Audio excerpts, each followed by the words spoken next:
Good morning. So today I'd like to talk about Christianity.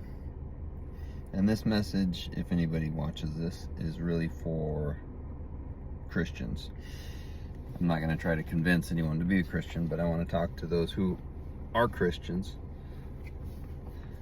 who,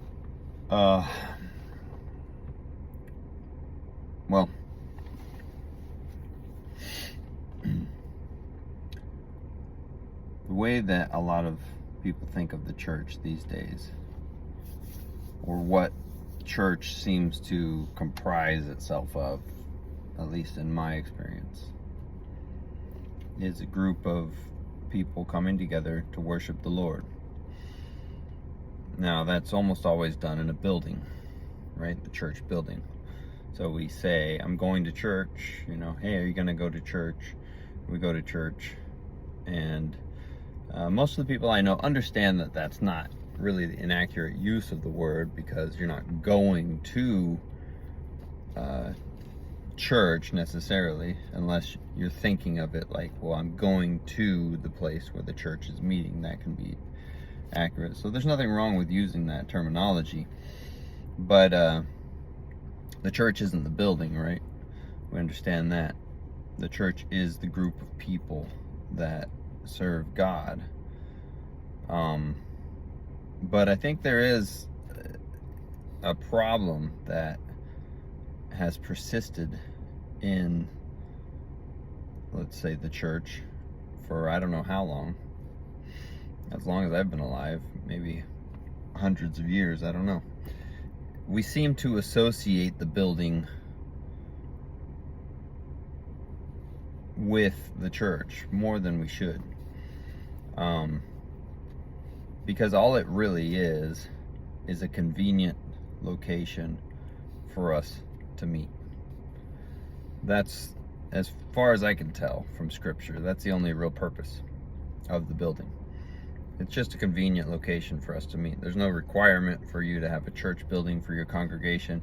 In Scripture, there's no big mentions of great church buildings where they all met. The Bible doesn't constantly refer to some place where they always congregated. It simply refers to the congregation itself and to the fact that they met on a regular basis, that they met every Sunday and partook of the Lord's Supper. But I want to talk about how it's not just the fact that we say, oh, this church building is a great place for us to meet, and we kind of center our worship at this location. I think that in many ways it becomes a snare to us, because I think the church, or those who believe they are the church, perhaps, has in many ways abandoned the commands of Jesus for an ideology that says, if I go to this location and meet with these people and talk about God and read the Bible, I'm a good Christian. Jesus talks in many places about something that might define Christianity. He says in one place, if you say that you love God yet hate your brother, you are a liar. So believing something about yourself doesn't make it true.